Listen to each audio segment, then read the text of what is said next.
작년에 그 윤석열 정부에서 그 3월달에 발표한 정책이 있죠. 그 저출산 고령사회 정책 과제라고 해서 좀 전에 말씀드린 5가지 핵심 분야별 과제를 발표를 했는데, 이 과제들의 절반 정도가 이 보건복지부 그 소관 그 정책이더라고요. 그래서 굉장히 어떻게 보면은 좀 이 저출산 관련해서 복지부가 굉장히 관여가 많이 돼 있다, 깊숙이 돼 있다라고 생각이 드는데, 지금 현재 저출산 관련 이 정책이 이 대통령 직속 거기 대통령 그 저출산위원회에서 그 고령사회위원회에서 이제 좀 컨트롤 타워의 역할을 하고 있지만, 사실 이제 복지부의 역할이 저는 어느 부처보다 더 중요하다고 생각이 들고, 앞으로 이제 국장님께서 이제 또 지금 이 담당 그 소관국을 맡고 계시니까 앞으로 복지부가 좀 더 챙겨야 될 그 부분이 있다면, 신경 써야 될 부분이 있다면 어떤 부분이 있을지 좀 말씀해 주시면 좋을 것 같아요. 네. 어, 제가 이제 이 국으로 오고 나서 업무 파악을 하고 나서 복지부가 해야 할 것에 좀 크게 2개를 목표로 잡았는데요. 하나가 아까 말씀드린 그 저출산 고령사회위원회, 왜냐면 하나 부처가 할 수 있는 일이 아니기 때문에 이제 여러 부처가 같이 협업을 해서 이 정책을 추진할 수 있도록 하기 위한 그 체계가 저출산 고령사회위원회의 체계인데, 그 위원회가 실질적으로 일을 할 수 있도록, 컨트롤 타워로서 일을 할 수 있도록 그 체계를 잘 정비를 좀 해야겠다. 그래서 그 위원회의 권한을 더 강화하고, 위원회가 좀 선택과 집중을 하고 정확하게 평가하고 그럴 수 있도록 해야겠다라는 부분이 하나였고요. 또 하나는 홍보, 인식 부분입니다. 아까 제가 청년들을 많이 만나봤다고 했는데, 그 인식, 두려움, 희생, 이런 인식과 관련된 부분이 굉장히 커서 이 저출산 이슈가 얼마나 중요한지, 청년들뿐만 아니라 온 사회가, 기업이, 마을이 다 같이 이 청년들을 이 아이를 낳고 기를 수 있게 도와주는 것이 얼마나 우리나라 사회에서 중요한 이슈인지를 좀 같이 공유하고 실제로 실천을 옮기게 하도록 하는 인식 변화와 홍보, 이 2가지를 저희 이제 중점으로 복지부의 일로 생각하고 있고요. 복지부가 저출산 고령사회위원회 간사부처입니다. 그래서 이제 간사부처로서 그 일을 해야겠다는 생각이 들고, 또 한 가지 이제 복지부 본연의 업무, 아이를 낳고 돌보는 보건복지의 어린이집도 저희가 소관하고, 뭐 건강보험, 소아청소년과 병원, 건강하게 임신하고 또 편안하게 좀 아이를 돌볼 수 있도록, 그리고 그 태어난 아이가 건강하고 밝게 자랄 수 있도록 하는 그 본연의 업무를 열심히 해야겠다는 생각을 가지고 있습니다. 네. 네, 감사합니다. 지금까지 저를 포함해서 그 출연자분들께서 그 국장님께 정책에 대한 소개, 그리고 궁금한 점에 대한 질문, 그리고 답변하는 그 시간을 가졌습니다. 지금부터는 출연자분들께서 알고 계시는 정책에 더하여 또 이러한 정책을, 아니 이러한 제도를 도입했으면 좋겠다라는 본인의 아이디어를 좀 소개해 주시는 그런 시간을 가지도록 하겠습니다. 우선 유재원 박사님, 편하게, 이거는 정말 아이디어 스토밍 시간이기 때문에 자연스럽게 자유롭게 말씀해 주시면 감사하겠습니다. 네, 사실 정책 재원이라고 좀 이렇게 거대한 표현보다는 그냥 현장의 그런 청년들이 갖고 있는 생각을 조금 말씀을 드리고 싶습니다. 저희 그 스페셜 스페이스 연구 단체에서 이제 20, 30대 기혼 또 미혼, 그리고 출산했던 청년, 출산하지 않았던 청년을 대상으로 이제 인터뷰를 한 경험이 있습니다. 근데 그 인터뷰한 결과를 이제 빅데이터로 저희가 한번 만들어 봤는데요. 여기 보시면 가장 크게 눈에 띄는 단어들이 보입니다. 대체 인력, 돌봄, 재택근무, 업무 분담, 육아휴직, 시간, 이 정도로 지금 보여지는 것 같은데요.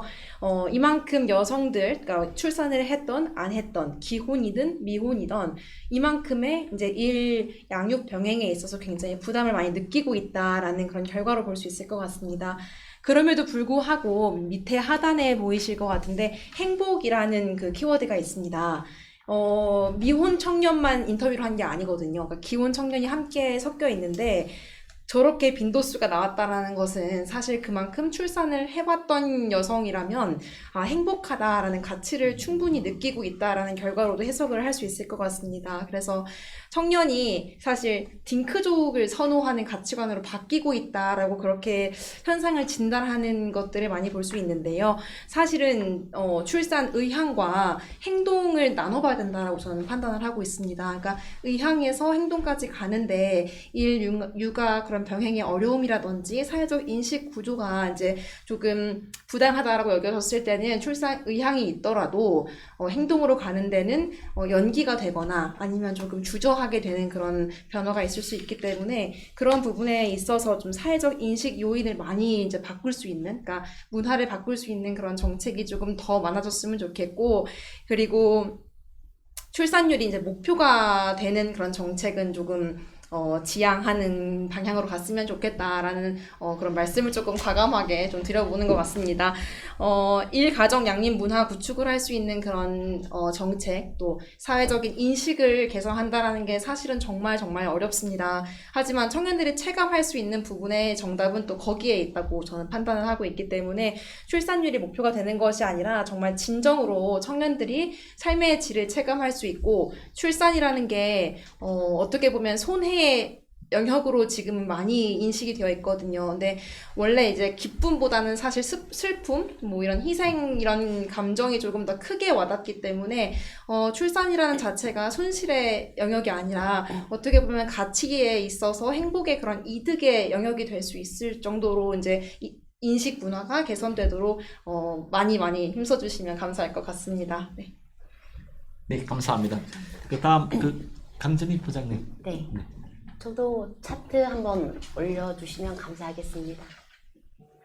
네, 국장님께서 초대에 말씀을 주실 때 우리 참고할 수 있는 선진국 사례 스웨덴 말씀을 주셨잖아요. 그때 고용과 일가정 양립이 그래도 가성비로 봤을 때에는 출산율을 올릴 수 있는 좋은 그 요소 중에 하나다, 이렇게 표현을 해주셨어요. 그리고 제가 아무래도 일자리 쪽에서 일을 하고, 제가 여성인력개발센터에서 경력단절 여성들 취업지원과 청년들 고용 서비스 관련된 업무를 하다 보니 아무래도 이쪽에 좀 관심이 많이 가더라고요.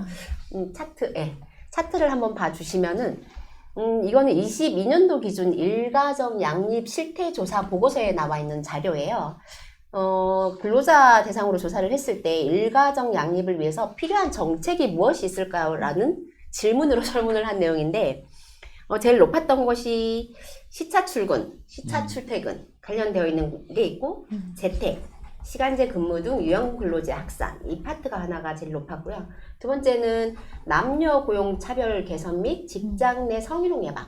그래서 이게 22년도 조사이기 때문에 이미 3년도, 4년도를 거쳐서 시행하고 있는 부분들도 많이 있다고 보시면 될 것 같아요. 그 다음에 높은 것이 장시간 근로 간행 개선, 이런 부분이 있어요. 금년도에 아마 고용노동부에서도 근로시간 단축을 전년도에 비해서 많이 하거나 3개월 전에 비해서 많이 했을 때 시간 단축 근로 지원금도 시행하고 있는 걸로 알고 있거든요. 아마 많이 홍보를 하시는 것 같더라고요. 그리고 그 다음 높은 것이 남성과 여성의 자유로운 육아휴직 사용. 제도는 있으나 현실적으로 쓰긴 힘들다, 이런 부분이 또 있고. 그리고 저희가 인식, 문화 쪽 계속 이제 얘기를 하고 있는데, 사회 인식 및 기업 문화 개선 캠페인이 필요하다는 게 의외로 높더라고요. 여기 한 10% 정도의 비중이 나왔어요. 그리고 그 다음이 이제 모성보호, 임신, 출산, 육아 등에 대한 여성 근로자 보호 확대, 이런 제도가 있고, 중소기업, 비정규직 등 일가정 양립에 대한 지원책이 필요하다라고 하는 이런 이제 설문이 있었는데, 제가 이것을 보면서 지원할 수 있는 일가정 양립이라는 이 단일 주제에 대해서도 이 가짓수가 8개 가짓수에 대한 이제 요구 조건이 있었고, 여기 요구 조건에 따른 시행책이 다 있더라고요. 다 있어요. 없는 부분의 파트는 없는데, 근데 이것이 어떤 쪽은 고용노동부 쪽에서도 나와 있고, 어떤 내용은 보건복지부에서 나와 있고, 또 일부는 교육부에서 나와 있고, 이렇게 하니까 전달 체계가 각각 다 다른 거예요. 그러니까 일원화되어 있는 전달 체계가 굉장히 시급하겠다.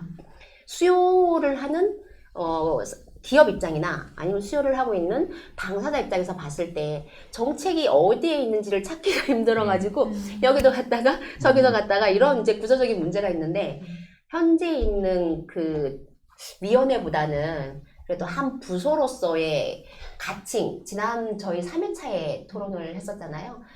그 출산국이었나 저희가 가칭으로 했던 대응 인구. 인구부, 예, 네, 가칭으로 했던 인구부. 이런 부 체계나 뭐 부총리급의 부처의 체계가 있어서 전달 체계를 일원화를 하게 되면은 있는 제도를 쓰기만 해도 굉장히 효율성이 높아질 거라고 생각을 하거든요.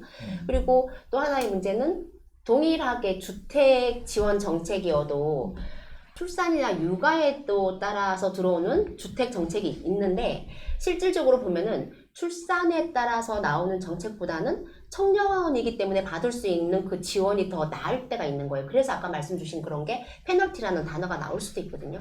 근데 단지 이 내용이 주택 부분에만 국한이 될까라는 생각이 드는 거예요.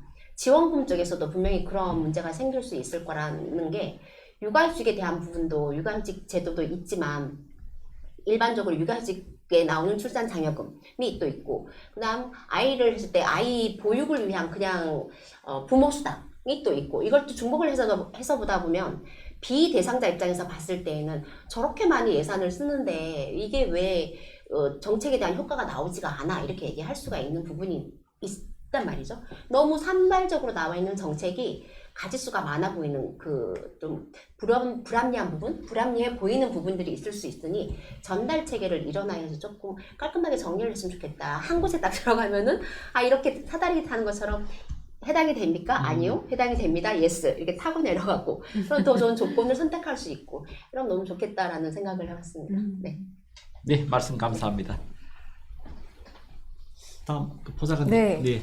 고용노동부가 올해 워라밸 지원제도 확충과 함께 이제는 문화다라고 해서 이 직장 문화 캠페인을 추진할 예정입니다. 사실 이 인식, 문화 이런 부분 오늘 상당히 중요한 주제로 얘기가 많이 나왔고 캠페인이란 것이 굉장히 와닿지 않는 것처럼 느껴지지만 범정부적으로 정말 범시민을 대상으로 펼쳐나가야 되는 중요한 이런 정책인 것 같습니다. 그래서 이제 저출산 문제 간사 부처인 보건복지부도 포함을 해서 이런 직장 문화 개선을 위한 저출산 문제 해결을 위해 이제 많이 협조해 주시고 범부처적으로 캠페인을 펼쳐나갔으면 좋겠다라는 의견을 드립니다. 그리고 사실 저출산 문제 같은 경우에 당사자인 청년들의 목소리를 많이 들을 필요가 있다라는 생각이 듭니다. 아까 말씀하신 청년 페널티 이런 문제가 다시 청년의 인센티브로 될 수 있도록 결혼의 인센티브가 될 수 있도록 이런 지원 제도들이 진행이 되고 있는데요. 그 지난 해에 이길 차관님 주제로 청년보좌역과 2030 자문단원들이 모여서 간담을 했었을 때 이 이야기가 그대로 나왔습니다. 그때 이런 문제점들이 정부에 전달이 됐고 이후에 여러 청년들의 의견을 더 수렴하고 이제 다양한 부처들의 그런 좀 제도적인 협의를 거쳐서 이런 방안들이 나왔다고 생각을 합니다. 그래서 이런 좀 의견 수렴을 하면서 의견 수렴에 그치지 않고 정책에 반영되도록 피드백을 하는 게 상당히 중요하고 그러면은 청년들이 내 목소리가 메아리처럼 이제 퍼지는 것이 아니라 정말 정부의 주요한 의견으로 전달이 돼서 정책에 반영되는구나 이렇게 조금 효능감을 느끼면 더 목소리를 내기 위해서 노력을 할 것 같고요. 청년들도 이러한 것들을 보고 정책에 더 관심을 갖고 중요한 의견들을 이제 더 낼 수 있는 이런 노력도 필요하다고 생각합니다.